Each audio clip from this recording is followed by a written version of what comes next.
नमस्कार दोस्तों, Shyam class English में आपका स्वागत है। मैं सुरेश कुमार एक बार फिर से आपके साथ। दोस्तों आज आईटीआई का इलेक्ट्रीशियन ट्रेड का फर्स्ट ईयर का पेपर लेके आए हैं। तो दोस्तों अगर चैनल को पहली बार विजिट करें तो सब्सक्राइब जरूर करना। अगर वीडियो आपको अच्छा लगे तो इसको लाइक करना, दोस्तों से अधिक शेयर करना, क्योंकि दोस्तों इस चैनल के माध्यम से आपको आईटीआई की पल की अपडेट दी जाती है। साथ ही आईटीआई के सभी ट्रेडों के पेपरों का एनालिसिस कराया जा रहा है। तो दोस्तों अगर आपको किसी भी ट्रेड से हो तो अगर आपको कोई पेपर चाहिए तो आप डिस्कशन जाइए, वहाँ टेलीग्राम ग्रुप को ज्वाइन करो और वहाँ पर आपको सभी प्रकार के पेपर अवेलेबल कराए जाते हैं। साथ ही अगर आपको किसी प्रकार का पेपर चाहिए एनालिसिस करना है तो आप इस चैनल के माध्यम से कर सकते हो। तो दोस्तों ज़्यादा वक्त ख़राब न करें, और ये आज इलेक्ट्रीशियन फर्स्ट ईयर का पेपर है। तो दोस्तों वीडियो में लास्ट तक जरूर बने रहना, क्योंकि काफ़ी क्वेश्चन जो वापस एग्जाम में रिपीट होंगे। तो दोस्तों आपका पहला क्वेश्चन है, देखते क्या है। तो पहला क्वेश्चन है, पी टाइप बाह्य अर्धचालक का उत्पादन करने के लिए निम्नलिखित में से कौन सा उपयोग किया जाता है। तो दोस्तों इसका करेक्ट आंसर होगा त्रिसंयोजित पदार्थ को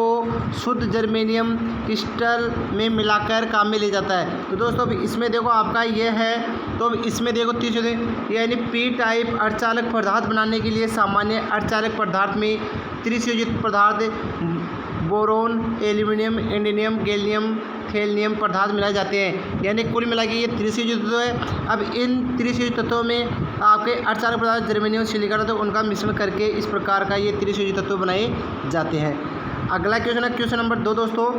क्वेश्चन नंबर 2 है, विद्युत आवेश की इकाई है। तो दोस्तों विद्युत आवेश की इकाई होती है कूलाम। क्या होती है? कूलाम। क्योंकि दोस्तों आप यहाँ पर देख रहे हो विद्युत आवेश का मात्रक कूलाम होता है, क्योंकि Q बराबर IT होता है। तो यहाँ पर आवेश का आपको सूत्र पूछे तो आवेश का सूत्र होगा एम्पेयर इंटू सेकेंड, अतः इसका आ गया कूलाम इसका मात्रक। अगला क्वेश्चन है दोस्तों, एक डीसी जनरेटर खालिस्तान में बदलता है, यानी जनरेटर किसको बदलता है? तो हमेशा डीसी जनरेटर यांत्रिक ऊर्जा को विद्युत ऊर्जा में बदलेगा। ठीक है दोस्तों, तो इसका करेक्ट आंसर क्या आएगा? सी। यानी अब इस आंसर में देखो, इसके आंसर में क्या दे रखा है? इसका आंसर दे रखा है डीसी जनरेटर यांत्रिक ऊर्जा को विद्युत ऊर्जा में परिवर्तित करता है। यह फैराडे के विद्युत चुंबकीय प्रेरणा के सिद्धांत पर कार्य करता है, आपका डीसी जनरेटर। अगला क्वेश्चन है दोस्तों आपका, क्वेश्चन है आपका, किसी इंडक्शन मोटर में रोटर करंट की आवृत्ति खालिस्तान होती है सप्लाई आवृत्ति के बराबर, स्लिप रिंग इंटू सप्लाई आवृत्ति के बराबर। तो इसका करेक्ट आंसर होगा दोस्तों 2 नंबर। तो अब इसके आंसर में देखो आप, तो प्रेरण मोटर में रोटर आवृत्ति FR बराबर SF होती है, जो प्रारंभ में स्टेटर आवृत्ति के समान तथा पूर्ण भार नगण्य हो जाता है। अगला क्वेश्चन है, 2 तारों का प्रतिरोध जब उन्हें श्रेणी में जोड़ा जाता है तो 25 ओम है, और जब उन्हें समांतर में जोड़ा जाता है तो 6 ओम होता है। तो प्रतिरोध का मान ज्ञात करो। दोस्तों यहाँ पर प्रतिरोध का मान ज्ञात करना है, तो यहाँ पर श्रेणी पूछा, श्रेणी में एक 10 का, एक 15 का, 10 से 15 कितने को 25, और आगे पूछा समांतर में। दोस्तों समांतर पूछे तो इसमें इसका सूत्र होता है R1 इंटू R2 बटा R1 प्लस R2। तो इसे हम हल कर रहे हैं, तो इसका हल करने पर 6 ओम इसका करेक्ट आंसर आ रहा है। दोस्तों आप आंसर में देख रहे हो कि पहले का श्रेणी में पूछ रहा है, तो श्रेणी में एक का आ रहा है 10 ओम, एक आ रहा है 15 ओम। तो इसका करेक्ट आंसर क्या आ रहा है? आपका ए इसका करेक्ट आंसर आ रहा है। अगला क्वेश्चन है दोस्तों,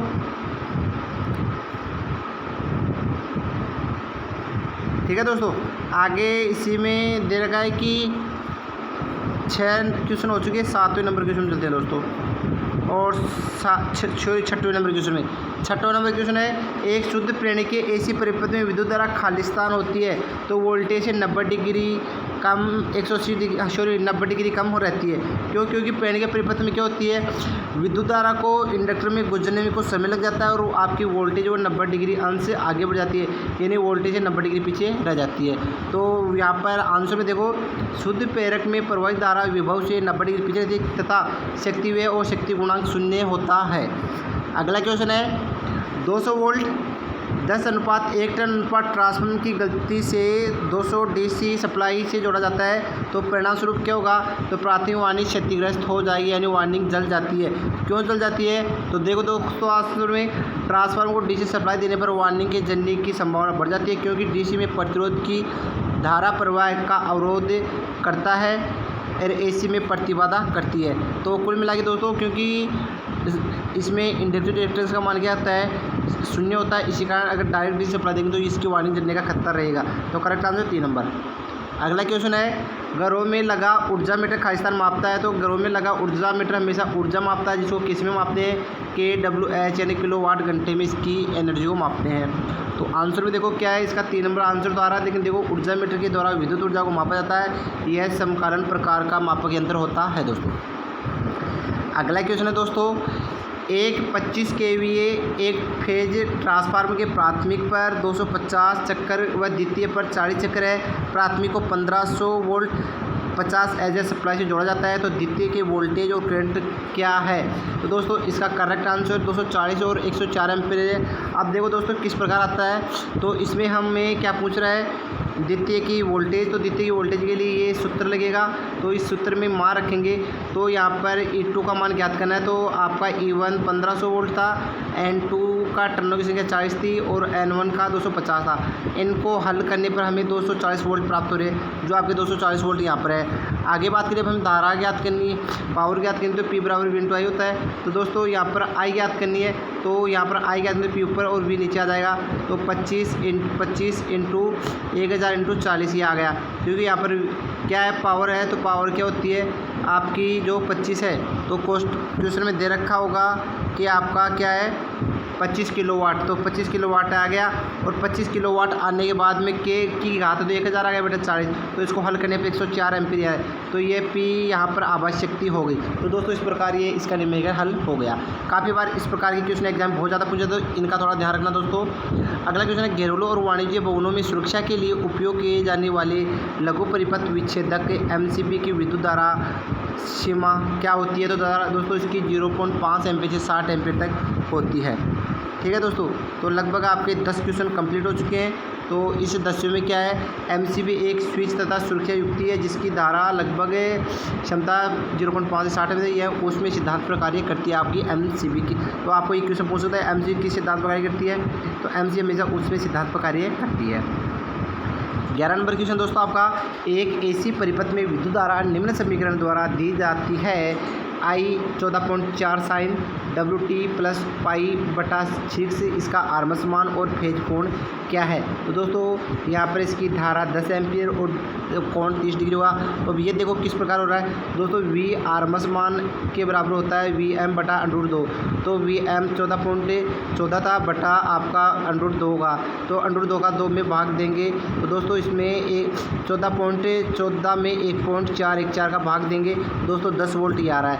साथ ही थीटा का मान पूछ रहा है, तो थीटा का आंसर होता है, सूत्र होता है π/6, तो पाई का मान 180 में 6 का भाग देंगे तो 30 डिग्री आ रहा है। तो इस प्रकार दोस्तों आपका ये हल हो गया। अगला क्वेश्चन दोस्तों, भू संपर्क के संदर्भ में संयोजन शब्द क्या संदर्भित करता है। तो बताओ दोस्तों क्या संदर्भित करता है। तो इसका करेक्ट आंसर आएगा, कार्यरत उपकरणों के सभी धातु कोशिंग को भूमिगत इलेक्ट्रोड प्रणाली से जोड़ना। तो दोस्तों तो इसमें क्या होता है, कार्यरत उपकरणों को सभी धातु काउंसलिंग को भूमिगत इलेक्ट्रोड से जोड़ा जाता है। तो करेक्ट आंसर इसमें 2 नंबर है। अगला क्वेश्चन है दोस्तों आपका, ओम का नियम किस पर लागू नहीं होता है। तो दोस्तों ओम का नियम अर्धचालक पर नहीं लागू होता है, AC और DC दोनों परिपथों में लागू होता है। इलेक्ट्रॉन्स के प्रतिरोध में होता है, उच्च वोल्टेज में, लेकिन अर्धचालक में कभी भी ओम का नियम लागू नहीं होता है। दोस्तों आंसर में देखो, ओम का नियम रेखीय परिपथों में लागू होता है, यह अर्धचालकों पर लागू नहीं होता है दोस्तों। अगला क्वेश्चन है, घरेलू बिजली वायरिंग पर काम करते समय कौन सा व्यक्तिगत सुरक्षा उपकरण आवश्यक नहीं है। तो दोस्तों काले चश्मे आवश्यक नहीं है, और सारे ये और 3 ऑप्शन दे रहे हैं, यानी विद्युत रोधन जूते भी चाहिए, विद्युत रोधन उपकरण भी चाहिए, दस्तावेज है। तो वायरिंग करते समय काले चश्मे को कोई आवश्यकता नहीं होती है। अगला क्वेश्चन है दोस्तों, एक AC परिपथ में प्रतिबाधा का व्युत्क्रमण को क्या कहा जाता है। तो दोस्तों इसे परिवेशता कहा जाता है, यानी AC परिपथ का वह गुण जो धारा प्रवाह में सहयोग प्रदान करता है उसे परिवेशता कहते हैं, जिसे y से दर्शाया जाता है, और यह प्रतिबाधा का व्युत्क्रमण होता है, यानी उसका उल्टा होता है। 16 नंबर क्वेश्चन दोस्तों, एक शुद्ध प्रेरकीय परिपथ में यदि सप्लाई आवृत्ति में V1/4 की कमी कर दी जाती है तो विद्युत धारा क्या होगी दोस्तों। तो 16वें में देखना दोस्तों, तो दोस्तों 16 नंबर, हाँ। तो दोस्तों 16 नंबर हम हल करते हैं। तो दोस्तों इसमें आएगा आपका आई बराबर वी बटा एक्सल आता है और एक्सल बराबर 2πfl होता है। तो दोस्तों यहाँ पर एफ बराबर 1/4 पूछ रहा है। दोस्तों आई बराबर पूछ रहा है, तो आई बराबर पूछ रहा है तो यहाँ पर 4 आ गया। 4 आने के बाद में 1/4 में पूरी आ गया तो वी बटा एक्सल। तो धारा पहले से 4 गुना अधिक प्रवाहित होगी। तो करेक्ट आंसर इसमें पहले से 4 गुना दें, 3 नंबर इसका ऑप्शन सही होगा। अगला क्वेश्चन है दोस्तों, ट्रांसफार्मर में प्राथमिक और द्वितीय वाइंडिंग में प्रति चक्कर वोल्टेज खालिस्तान होगा तो वह समान मूल्य का होगा। समान मूल्य किस प्रकार होगा? क्योंकि दोस्तों प्रति टर्न वोल्टेज E/N होता है। अगला क्वेश्चन है दोस्तों, 110 वोल्ट की आपूर्ति के लिए 220 वोल्ट तापन का उपयोग किया जाता है। इसके द्वारा उत्पन्न की गई ऊष्मा होगी। तो दोस्तों इसके द्वारा उत्पन्न की गई ऊष्मा होगी, तो ऊष्मा के लिए आपका जो सूत्र होता है H1 बराबर V²/RT होता है। तो दोस्तों V1 का मान 110 है और V2 का मान 220 है। तो दोस्तों इस प्रकार हम हल करते हैं। तो H2 बराबर होता है 2V²/RT, H2 बराबर होता है, तो यहाँ पर 2 का 4 हो गया और इसका V² आ गया। तो H बराबर 4H1 हो गया। तो दोस्तों इसी प्रकार यहाँ पर यदि 110 वोल्ट की तुलना में हम 220 वोल्ट दिए जाते हैं तो उत्पन्न ऊष्मा पहले की 4 गुना हो जाएगी। तो दोस्तों इसका करेक्ट आंसर क्या आएगा? यानी 4 गुना हो जाएगी। अगला क्वेश्चन है दोस्तों, कौन सी आकृति में वोल्टेज और विद्युत धारा के बीच संबंध ओम के नियम के अनुसार है? तो बताओ दोस्तों कौन सा ओम के नियम के अनुसार है? तो दोस्तों इसमें यह आपका बी नंबर है, ये ओम के नियम के अनुसार है।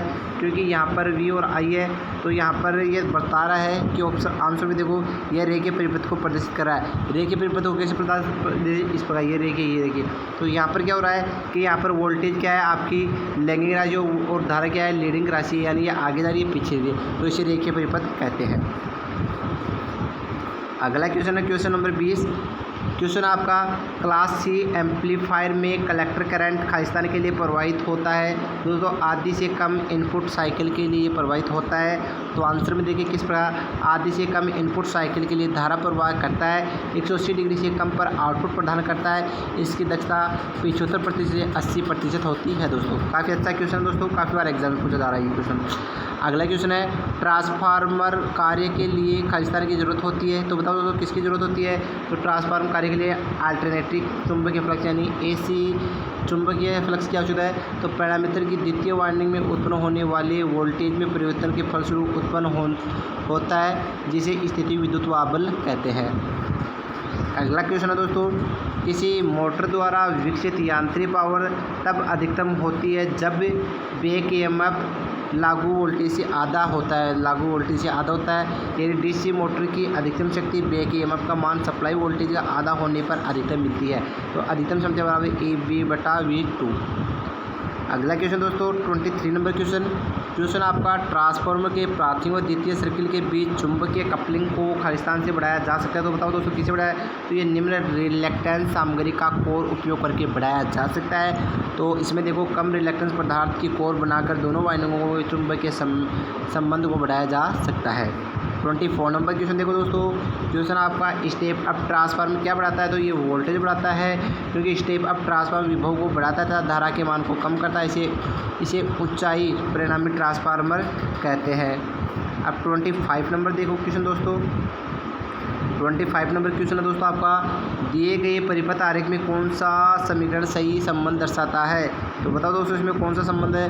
दोस्तों यहाँ पर 5I1 + 20 कोष्टक I1 + I2 4, तो ये सही संबंध दर्शा रहा है। क्योंकि दोस्तों ऑप्शन में आप देख रहे हो 5I1 + 20 I1 + I2 कोष्टक बंद बराबर 4, यह किरचॉफ के द्वितीय नियम के अनुसार लागू होता है। तो दोस्तों ये आपका 2 नंबर एकदम करेक्ट आंसर होगा।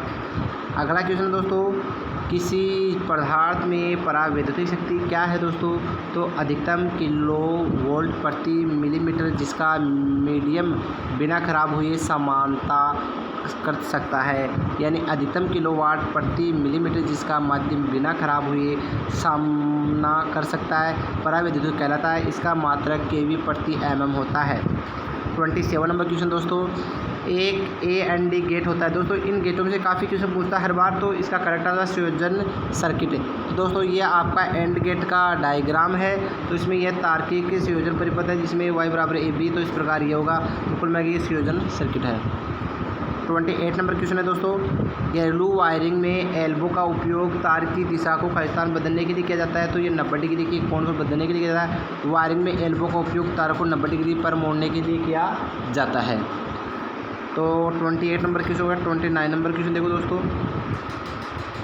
किसी डीसी जनरेटर में कम्यूटेटर का प्रयोजन क्या है दोस्तों? तो ये एसी को डायरेक्ट में बदलता है, यानी कुल मिला के आपका एसी को डीसी में बदलने के लिए कम्यूटेटर को काम में लिया जाता है। यह कठोर कृषि तांबे का बनाया जाता है। 30 नंबर क्वेश्चन दोस्तों, यदि किसी डीसी जनरेटर का शून्य लोड वोल्टेज तथा पूर्ण लोड वोल्टेज समान हो तो जनरेटर खालिस्तान है। तो ये लेवल कंपाउंड जनरेटर है, यानी शून्य भार तथा पूर्ण भार पर समान वोल्टेज प्रदान करने वाले जनरेटर को इस तरह लेवल संचयी संयुक्त जनरेटर के नाम से जाना जाता है दोस्तों। अगला क्वेश्चन दोस्तों, एक सुचालक की प्रतिरोधकता की इकाई क्या होती है? तो वो ओम मीटर होती है, यानी कुल मिला के आपको प्रतिरोधकता यानी विशिष्ट प्रतिरोधक का मात्रक होता है, ये ओम मीटर होता है। प्रतिरोधकता का मात्रक यानी ओम मीटर, यह तापमान तथा पदार्थ के प्रकार पर डिपेंड करता है, निर्भर करता है। अगला क्वेश्चन है दोस्तों, ट्रांसफार्मर में लीकेज फ्लक्स खालिस्तान पर निर्भर करता है। तो ये लोड करंट पर डिपेंड करता है, क्योंकि शरण फ्लक्स भार धारा पर निर्भर करता है। अगला क्वेश्चन दोस्तों, एक लघु परिपथ ब्रेकर किसके खिलाफ सुरक्षा प्रदान करता है? तो ये ओवरलोड और लघु परिपथ के खिलाफ सुरक्षा प्रदान, क्योंकि शॉर्ट सर्किट ब्रेकर ओवरलोड तथा शॉर्ट सर्किट की सुरक्षा प्रदान करता है। अगला क्वेश्चन दोस्तों, किसी दो वाइंडिंग वाले ट्रांसफार्मर के प्राथमिक द्वितीय में प्रेरित ईएमएफ E1 और E2 हमेशा होते हैं, एक दूसरे के समान फेज में होते हैं। तो दोस्तों इसमें जो है तो ये समान होते हैं, क्योंकि इसमें दे रखा है दोस्तों, क्योंकि दो फेज ट्रांसफार्मर की प्राथमिक द्वितीय में प्रेरित वोल्टेज समान फेज में रहती है। अगला क्वेश्चन है दोस्तों आपका, दो बाइनरी नंबर ए और बी का गुणनफल 11011 है। यदि ए 011 तो बी का मान कितना होगा? तो दोस्तों यहाँ पर बाइनरी को डेसिबल में इस प्रकार पहुँच रहा है, तो यहाँ पर ये पहुँचा, तो इसमें क्या होगा दोस्तों यहाँ पर हल करते हैं तो ए बी का मान ये दे रखा है और 0.11 है, तो बी का ये दे रखा है और ज्ञात करने पर याद है। तो इस प्रकार दोस्तों इनको हल करेंगे तो उसका करेक्ट आंसर आएगा आपका 100। इस बाइनरी का आपकी एक अलग से क्लास डालिए दोस्तों, जहाँ पर बाइनरी को डेसिबल को बाइनरी में, ऑक्टागोनल को हेक्सागोनल में, हेक्सागोनल को, तो ये क्लास है वहाँ पर टिप के द्वारा समझाया दोस्तों। वहाँ जाके आप प्ले लिस्ट में देख सकते हो और आपको काफ़ी अच्छे समझ में आएगा वहाँ पर। अगला क्वेश्चन दोस्तों, निम्नलिखित सर्किट में से कौन सी कॉम्बिनेशन लॉजिक सर्किट क्लास के अंतर्गत आते हैं? तो दोस्तों ये आपका ए और बी और सी, यानी केवल ए बी और सी ये काम में आता है, क्योंकि ए में क्या है फुल एडर और आपका बी में क्या है फुल सबट्रैक्टर और आपका सी में हाफ एडक्टर। तो इस प्रकार ये होगा, तो इसका करेक्ट आंसर ये आएगा, क्योंकि यहाँ पर दिया है फुल एडर और फुल सबट्रैक्टर हाफ हेडर तीनों कॉम्बिनेशन लॉजिक सर्किट क्लास में आते हैं दोस्तों। 37 नंबर क्वेश्चन देखो दोस्तों, यह एक ट्रांजिस्टर में तीर का प्रतीक विद्युत धारा की दिशा को दर्शाता, तो ये होता है उत्सर्जक यानी एमीटर, संग्राहक यानी कलेक्टर होता है, आधार यानी बेस होता है। तो आपका उत्सर्जक वो एमीटर है जिसे ई से दर्शाया जाता है दोस्तों। तो ट्रांजिस्टर में तीर के उत्सर्जन एमीटर को पहचाना जाता है दोस्तों। अगला क्वेश्चन है, निम्नलिखित में से कौन से कुचालक की पराविद्युत शक्ति अधिकतम होती है? तो वो माइका की होती है, क्योंकि माइका की पराविद्युत क्षमता सबसे अधिक होती है, यानी अभ्रक। अगला क्वेश्चन है, अगर सीरीज मोटर का फील्ड कनेक्शन टूट गया हो तो क्या होगा? मोटर रुक जाएगी, यानी रुक जाएगी। तो 39 क्वेश्चन में रुक जाएगी, क्यों रुक जाएगी? क्योंकि सीरीज मोटर की फील्ड वार्निंग खुल जाती है तो मोटर रुक जाती है, क्योंकि आर्मेचर की विद्युत धारा नहीं मिल पाती, इस कारण मोटर रुक जाती है। अगला क्वेश्चन दोस्तों, हाई वोल्टेज को मापने के लिए संभावित ट्रांसफार्मर में प्राथमिक साइड में कुंडली की संख्या अधिक होगी। तो इसमें है कि अधिक वोल्टेज को मापने के लिए विभव परिणाम मित्र पेटी को काम में लिया जाता है, जिसकी द्वितीय वाइंडिंग को कम तथा प्राथमिक में अधिक लपेट होते हैं दोस्तों। अगला क्वेश्चन दोस्तों, एक स्टार कनेक्टेड प्रणाली में लाइन वोल्टेज किसके बराबर होता है? तो √3 फेज वोल्टेज के बराबर होता है। तो इसमें आपको ये दे रखा है, जो आप बहुफेज प्रणाली में ये है देखा होगा आपने, अच्छे समझ में आ रहा होगा। अगला क्वेश्चन है, बिजली से लगने वाली आग को बुझाने के लिए किस प्रकार के अग्निशामक यंत्र का प्रयोग है? तो वो हेलोन के अग्निशामक यंत्र आता है, तथा बिजली की आग हेलोन अग्निशामक यंत्र को बुझाने के लिए यह क्लास सी में आता है, तथा यहाँ पर मिट्टी भी काम में ली जा सकती है। 3 पिन वाले प्लग में तीसरी पिन किसके लिए प्रदान की जाती है? तो भू संपर्क प्रदान करने के लिए अर्थ के लिए प्रदान की जाती है। 3 पिन में अधिक अनुप्रस्थ कटा क्षेत्र वाला पिन अर्थिंग का होता है दोस्तों। अगला क्वेश्चन है, विभव ट्रांसफार्मर की कार्य कुशलता तथा उच्चतम होगी जब उसकी आयरन शक्ति कॉपर शक्ति के बराबर होती है। ठीक है दोस्तों, तो आपका ये कितने क्वेश्चन हो चुके हैं 24। तो इसमें दे रखा दोस्तों, देखो यहाँ पर ट्रांसफार्मर में अधिकतम दक्षता के बाद जब दो से तापमान स्थिति बराबर होती है, हानियों का मान कम होने पर अधिकतम भार पर चलाए जाने पर होती है, यानी उच्चतम दक्षता होती है।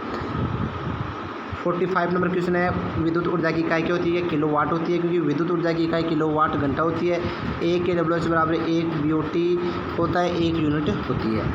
अगला क्वेश्चन है दोस्तों आपका, दोनों तरफ से एक स्विच के टर्मिनलों की संख्या होती है तो होती है 3, क्योंकि 2 वे स्विच में 3 टर्मिनल होते हैं दोस्तों।